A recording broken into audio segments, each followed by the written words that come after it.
The BMW logo sits atop a tower in Munich. In Stuttgart, the Mercedes star rotates. The four rings of Audi shine in Ingolstadt. For decades, these symbols have represented more than just companies. They represented certainty. German engineering was not just marketing, it was a way of life. The world believed in it because it had experienced it firsthand. Engines that lasted 250,000 miles. Interiors assembled with obsessive precision. Cars that felt heavier, tighter, and more substantial than anything else on the road. This was no accident. This was a system, a culture. A century of incremental mastery based on the idea that if you engineer something perfectly, it becomes permanent. In recent years, BMW sold 5 million cars across all its brands. Mercedes sold 2 million vehicles a year. Audi sold another 2 million. Together, they employed over 1 million people. Their suppliers employed hundreds of thousands more. They were not just automakers, they were ecosystems. In Germany, they were infrastructure. In China, they were status. In Europe and America, they were aspiration. And now that system is under question. This is not a story about bad products. BMW still builds extraordinary driving machines. Mercedes still defines luxury in ways few brands can touch. Audi still produces cabins that feel like architecture. The cars themselves are not the problem. The problem is the world those cars were designed for no longer exists. For 100 years, the internal combustion engine was the core of automotive value. The German manufacturers did not just participate in that era, they perfected it. They built entire identities around it. Inline sixes, V8s, turbo diesels. The sound, the complexity, the refinement. These were not components, they were culture. And the companies organized themselves around that culture. Thousands of engineers dedicated to combustion efficiency. Supply chains optimized for precision metalwork. Dealer networks trained to sell torque and heritage. Then, the definition of premium changed. Electric vehicles do not reward the same skills.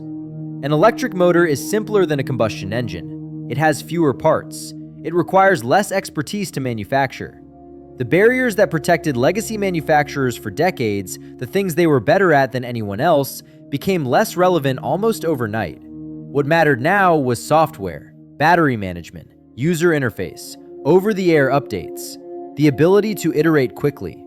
And in these areas, the Germans were not leaders. They were followers. Sometimes they were beginners. BMW's iDrive system, once innovative, became a symbol of frustration. Layers of menus, slow responses, interfaces that felt designed by engineers who didn't use smartphones. Mercedes tried to reinvent itself with the MBUX system, pouring resources into voice controls and screens. It was better, but it was not best. And in a market where Tesla had already defined what a software-first car felt like, better was not enough. Audi's MMI system carried the same problem. Beautifully rendered, thoughtfully laid out, but slow to update, slow to improve. The gap between a traditional automaker's development cycle and a tech company's development cycle was not measured in months, it was measured in years. By the time a new infotainment generation launched, the expectations had already moved.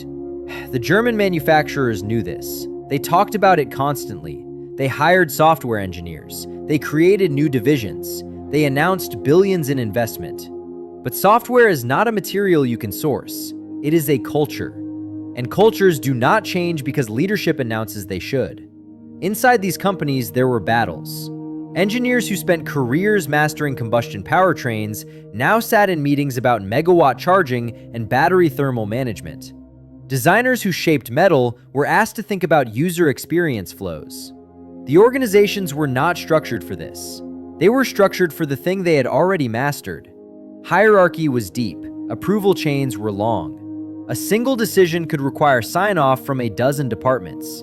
This worked when the goal was to perfect an existing formula. It failed when the goal was to invent a new one. Tesla did not have this problem. Tesla had other problems, but not this one. It could update a car's software while the owner slept. It could change a price overnight. It could prototype a new feature and push it to 1 million vehicles in a week. It was not a better car company in the traditional sense, but it was a faster one. And in the early years of the EV transition, speed mattered more than legacy. Then came the Chinese: BYD, NIO, XPeng, Li Auto, Geely. These were not names that carried weight in 2015. By 2023, they were everywhere. Not everywhere in the world, not yet, but everywhere that mattered. In China, the largest car market on the planet, these brands were not challengers. They were leaders. Chinese EV manufacturers did not care about heritage. They cared about features, price, and modernity. They offered advanced driver assistance as standard, massive touchscreens, connectivity that felt native, not retrofitted. And they sold these cars for less than the Germans could match. Not because they cut corners, because they started fresh. No legacy platforms to maintain. No combustion engine factories to keep running. No decades of supplier relationships built around old technology. For BMW, Mercedes, and Audi, China had been the golden market. It was where luxury meant the most, where a German badge carried more weight than it did in Germany. Young professionals in Shanghai and Beijing bought these cars because they represented success, European success, global success. The Germans built factories in China. They created China-specific models. They earned billions. And then Chinese buyers stopped caring. Not all of them, not immediately, but the trend was clear. Younger buyers, the ones with money and ambition, started choosing local brands, not because they were patriotic, because the local brands felt more advanced. A NIO ES8 had battery swapping. A XPeng P7 had automated parking that actually worked. A BYD Han had luxury materials and a price point that made a Mercedes C-Class feel outdated. The Germans were still selling cars in China, but their market share was shrinking. And worse, their image was softening. They were no longer the future, they were the past. Expensive, complicated, slower to innovate. The very things that once signaled quality now signaled inertia. Back in Europe, the picture was not better. EV adoption was rising, but unevenly. Governments offered subsidies, then reduced them. Charging infrastructure expanded, but not fast enough. Consumers hesitated. The Germans launched electric models: the BMW iX, the Mercedes EQS, the Audi e-tron GT.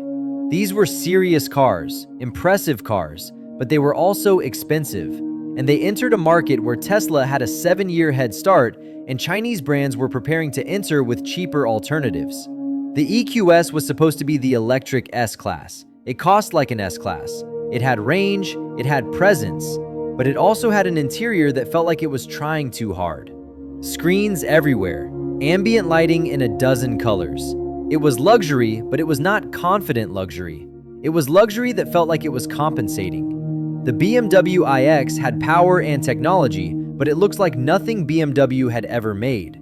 Divisive design, aggressive front end. It was a statement, but not one that everyone wanted to hear. And the software inside, despite years of promises, still lagged behind what consumers expected from a premium electric vehicle in this price range. These were not failures, but they were not victories either. They were products of companies trying to be something new while still being themselves. And that contradiction was becoming a weight. The electric models sold, but not at the volumes needed to offset declining combustion sales. And the margins were thinner.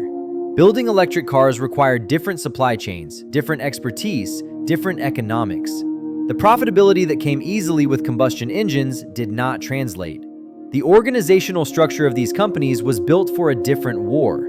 Boardrooms filled with executives who rose through combustion engine divisions. Shareholders who expected steady growth and reliable dividends. Unions that protected jobs in factories designed for old technology. These were not weaknesses in 2010. In 2024, they were anchors.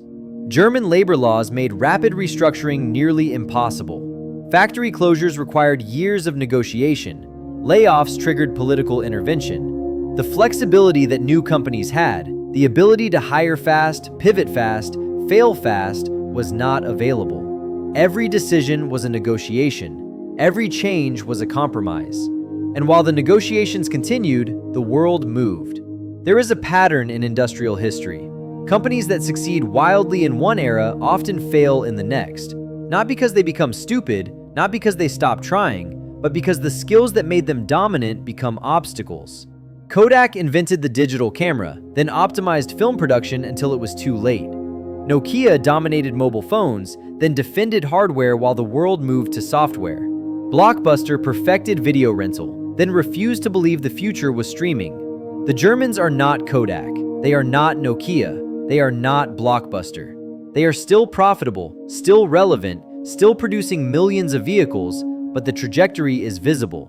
Market cap eroding, margins tightening, competitors accelerating, the gap between ambition and execution widening. They have announced new platforms: Neue Klasse from BMW, MB.OS from Mercedes, electric-first architectures. Promises of shorter development cycles and better software integration are the right moves, but they are also late moves. And in a market that punishes lateness, being right is not always enough.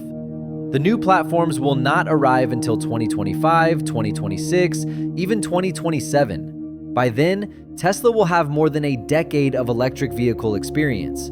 Chinese manufacturers will have flooded global markets with affordable, feature-rich alternatives. The pressure is already visible. BMW cut prices on electric models in China to stay competitive. Mercedes offered incentives that would have been unthinkable just a few years ago. Audi struggled to justify premium pricing when local brands delivered comparable range and better technology at half the cost. The brand premium that once felt permanent began to fade. In Germany, political pressure mounted. The automotive industry was not just business, it was identity. Millions of jobs depended on it. Governments could not allow these companies to shrink too fast. But protection has limits. Subsidies can delay change, not stop it. And global markets do not wait for political consensus. The question is not whether BMW, Mercedes, or Audi will disappear. They will not. They have capital, expertise, and political backing. The ecosystem is too large to fail overnight. But survival is not dominance. These companies once defined what a premium car was. Now, they are chasing companies that define premium differently. Catching up requires becoming something you are not. Letting go of what you were best at.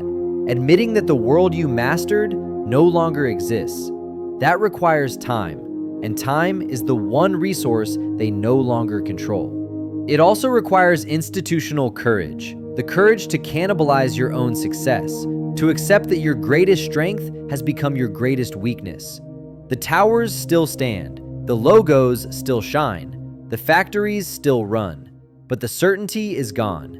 The inevitability is gone. The future is no longer a straight line. It is a question. And the question remains, when legacy becomes weight, how do you let go without losing what made you in the first place?